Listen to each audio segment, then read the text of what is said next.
Hello, welcome back to Dead Effect 2, doing mission 23, Holes in Space. So straight away you need to collect that secret orb there, and pick up money, and then pick up money here. I find if you usually is a ninja. Now I'm using a Psi Accelerator, which is part of DLC, unfortunately. We're trying to do this no damage on hell difficulty. So the main thing is you stay away from when they explode. So each enemy will take 2, maybe 3, depending if they're shielded, before they explode. So normally I stick around until I can explode that enemy the second time. Now these aren't the same ninja that Beilik introduced to you. This is the different type of ninja. It's darker, and one of the biggest differences is that they have pistols and they can actually shoot at you. See how that one has a pistol? So if you see that they have a pistol, don't let them go. Make sure you get rid of them.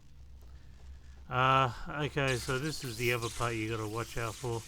See how she has a pistol, and she does too. So again, I'm running backwards, so there's no chance of me running into the explosion. I'm running away from the pistol guy, pistol, until I can collect one of them. See, that's what you got to be careful of, because they can shoot you. There we go. She tried to shoot me. So you need to stay well away from these ones. The samurais aren't that bad. It's only the pistol ones that you have to worry about. And when that happens, they usually spawn behind you. She had a pistol as well. So again, and sometimes you can stop. Oh, she's spawned behind me somewhere. And there's another one with a pistol. The other one's with a pistol, but she's backing off, so I'm not worried about her. They only start aiming for you if you're like this distance from them, then they'll start shooting. Oh, she's stuck inside. She's stuck her head inside. Okay, so that one's done. Got one over here that needs to be taken care of. I killed her while she was jumping. Okay, so we need to find 4 of those, and this one. I'm now effectively locked out of free communication, so I'm trying to use this way to reach you. I made a mistake, and I'm afraid I've accidentally doomed us all. We need to join forces, you, me, Danette, and the rest of the soldiers. There's a new threat that will destroy us all if we don't cooperate. Please trust me. I need your help. So that's Beilik, basically to us. He's made partnership with... I don't know if he actually made the partnership. I think it was actually Wagner that made the partnership. And once that had happened, it's kind of screwed everyone up, because she's evil. My new source of technological data was right. Mobile anchors are unstable, but they can be used with a reasonable level of risk. I have to wonder where Wagner got this as base principle. Is it different from what the technology I know about the original technology? So all the teleportation, that's how Wagner was getting zombies around the spaceship. And then he was introduced. He opened up to a force, I guess, if you want to put it that way. Use your new masking capabilities to prepare an ambush, capturing the specimen alive if preferred but not required. And so this is the evil force DNet, and the units that we just killed, I think, is unit 34-7.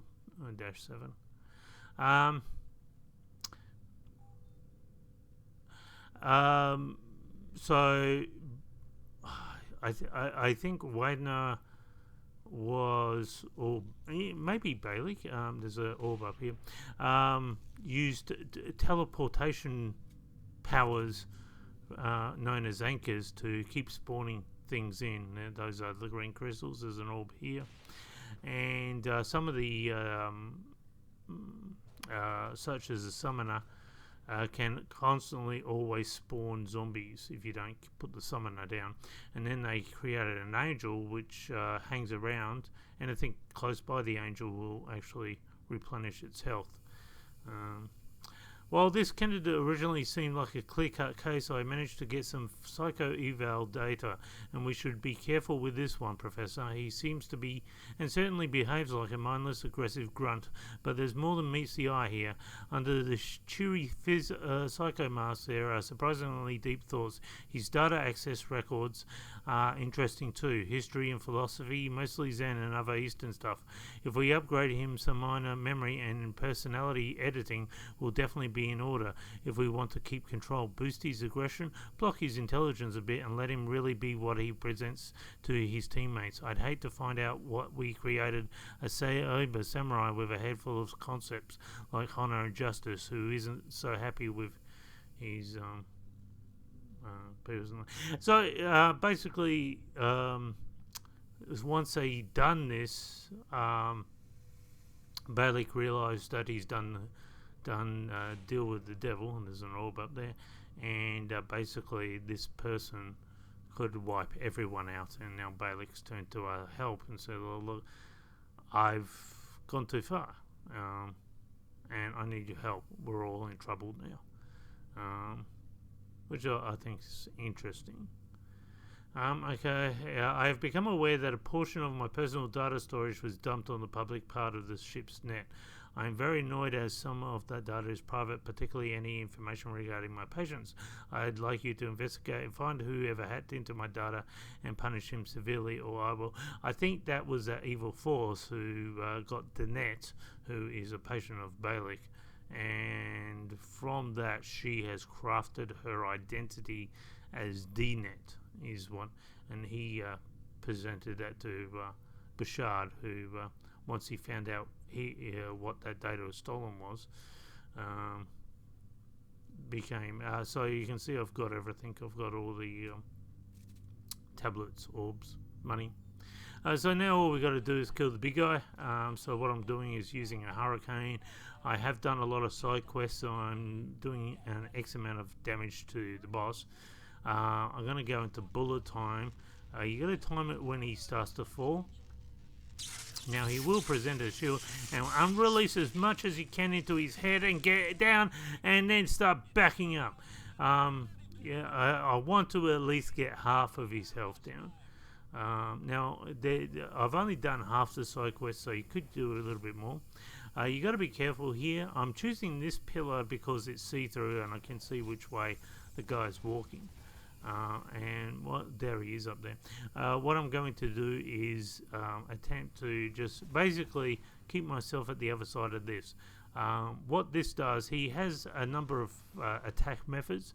One, he can teleport a landmine near you that goes off pretty much instantaneously. Being close by to him actually deactivates that attack. That is one attack that he uses, but if I was to, let's say, try and run away from him, he would teleport a mine next to me and I would take a lot of damage. Now I'm actually just going to wear him down using Psi Accelerator, and my goal is to, now I've chosen this pillar not just because it's C3, but I do have an extra little support here with that right sort of shelving unit. That will block any attacks, because sometimes he does go really quick around the side and it's an instantaneous bullet. Now he has a spear, I think it's on his right hand, that basically fires a projectile spear which will explode and basically kill you if he ever catches that off. On his, no, that's on his left side, sorry. On his right side he has a machine gun, which is sort of like a plasma machine gun, which will rapid fire energy bolts, and that's pretty quick too. So the idea is just to keep him in the center of that, and you can see how quickly he goes back and forth, and just keep wearing him down. I should have enough psi energy to basically just dilapidate him down. If I was to go into bullet time or anything, of course I'm using that energy, which I don't want to use, so I'm just using the psi accelerator. We've tried all sorts of things to now on medium. You probably wouldn't need to do this on medium. You could just bullet time, take out a sword and just smack him senseless. It takes about 3 or 4 hits on medium. I emptied practically a whole clip of the hurricane into his head, and that only did half damage. So, and that's with I think about a 50% extra damage, which I unlocked doing the secondary missions. So it's quite full on, but we are looking good. It's taken me a little while to work out how to get through this mission without taking any damage. So the only missions that we still yet to do, if this one gets accomplished, is level 10 we haven't done yet, level 20 we haven't done, and if we do this, it means from 24 onwards. There's only 30 levels in the whole game, so what's that, 9 levels left to go, I think. Is that essentially right, or is it even less now? No, I think it's 9 level because of 10 and 20. But because this is actually working, technically it means I might be able to do, if I use a similar strategy, it looks like I might be able to do 20 after all. So I'll check that out, I think. I've tried 10 a few times. That orb at the end is just crazy sort of stuff, and that's it. Now Beilik's in trouble. He needs our help. He needs us to go rescue him, and that's what he's required us to do. But the net's pretty much taken over on D-net, and that's it. So no damage or everything, or loot or orbs or tablets. No ninja managed to hit you with a sword. None did. I did kill a ninja during a jump. You destroyed a super soldier and one less. As I said, put it on medium. Use a sword, and that's just normal. Well, until next time. Bye for now.